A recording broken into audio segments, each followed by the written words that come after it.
Hi welcome to Shri Mallika's kitchen. ఈ ఛానల్ని ఆదరిస్తున్న ప్రతి ఒక్కరికి మా హృదయపూర్వక నమస్కారములు.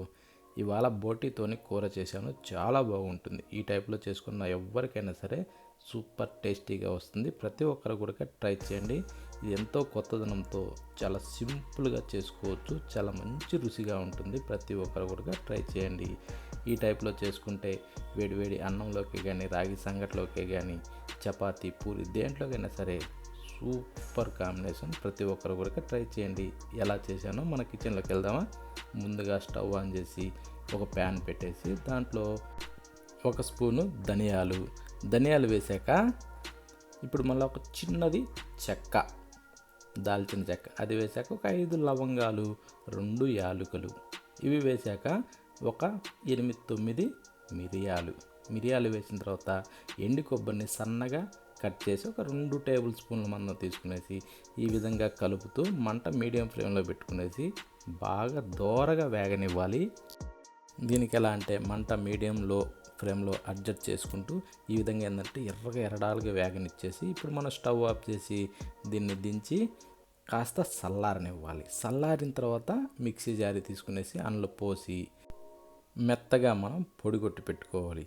అది ఏంటంటే దాంట్లో వాటర్ పోయకుండా ఈ టైప్లో మనం పొడి కొట్టి పెట్టుకోవాలి. ఇప్పుడు పొడి కొట్టిన దాన్ని తీసి పక్కన పెట్టేసి ఇప్పుడు మనం మళ్ళీ స్టవ్ ఆన్ చేసి ఇంకొక బాండీ పెట్టుకున్న తర్వాత దాన్ని వేడెక్కనిచ్చి 2 గంటలు నూనె పోసి నూనె కూడా వేడెక్కాలి. వేడెక్కిన తర్వాత చిన్నగా కట్ చేసుకున్న 3 పచ్చిమిరపకాయలు అందులో వేసుకునేసి కరివేపాకు కూడా వేద్దాం. అది మంచి స్మెల్ వచ్చి తీసుకోండి, సూపర్ టేస్ట్ వస్తుంది. ఇప్పుడు ఎర్రగడ్డలను కూడా ఒక 2 పెద్దవి తీసుకునేసి చిన్న ముక్కలు కట్ చేసి అందులో వేసి వీటిని కాస్త కలుపుకుంటూ వేగనివ్వాలి.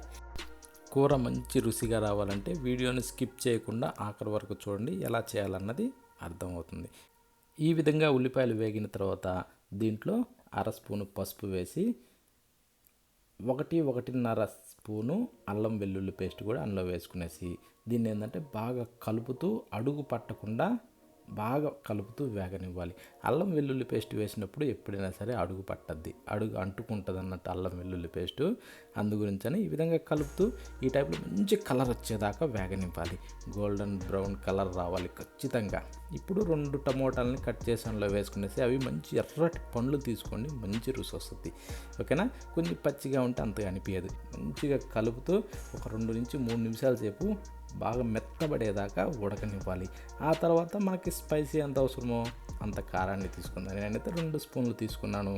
దాని తర్వాత 1 స్పూను సాల్ట్, ఇవి 2 వేసాక మనం బాగా కలుపుకోవాలి. ఇది కలిపేటప్పుడు మనకి కొంచెం గట్టిగా అనిపిస్తుంది, ఎందుకంటే ఈ కారం పీల్చుకునేసి ఆయిల్ తక్కువయ్యి గట్టిగా అనిపిస్తుంది. ఇప్పుడు దీంట్లో కొద్దిగా నీళ్ళు పోసుకుంటే ఇప్పుడు కొంచెం లూజ్ అవుతుంది, ఉడకటానికి సూపర్గా ఉంటుంది. ఇది కాస్త ఉడికేలోపు మనం బోటీని చూద్దాం. బోటీని ఏంటంటే మంచి నీట్గా క్లీన్గా కడిగి ఈ టైప్లో మనం కొంచెం పెద్ద ముక్కలుగా కట్ చేసుకుందాం.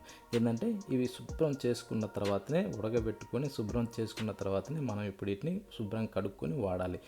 చూడండి, ఆయిల్ కూడా సపరేట్ అయింది, సూపర్గా ఉడికిపోయింది. ఇప్పుడు మనం ఏం చేద్దామంటే రెడీ చేసి పెట్టుకున్న బోటీ ముక్కలన్నింటిని కూడా దీంట్లో వేసేసుకుందాం. ఓకేనా. ఈ టైప్లో వచ్చిన తర్వాత బోటీ ముక్కలన్నీ దాంట్లో వేసుకునేసి ఇప్పుడు మనం ఏం చేద్దామంటే కిందకి మీదకి బాగా కలుపుకోవాలి, అడుగు పట్టకుండా. ఇప్పుడు ఈ బోటీని ఏంటంటే ఇదే అసలు మెయిన్ సీక్రెట్. ఈ విధంగా ఏంటంటే ప్రతి ఒక్కరు కూడా చేయండి, నీసు వాసన అన్నది అసలుకే రాదు. అందులో ఏంటంటే బోటీ ముఖ్యంగా యాతర వాసన వస్తుంది అన్నట్టు, అలాంటిది కూడా రాదు ఈ టైప్లో చేసుకుంటే. ఇది కంపల్సరీ ప్రతి ఒక్కరు కూడా పాటించండి.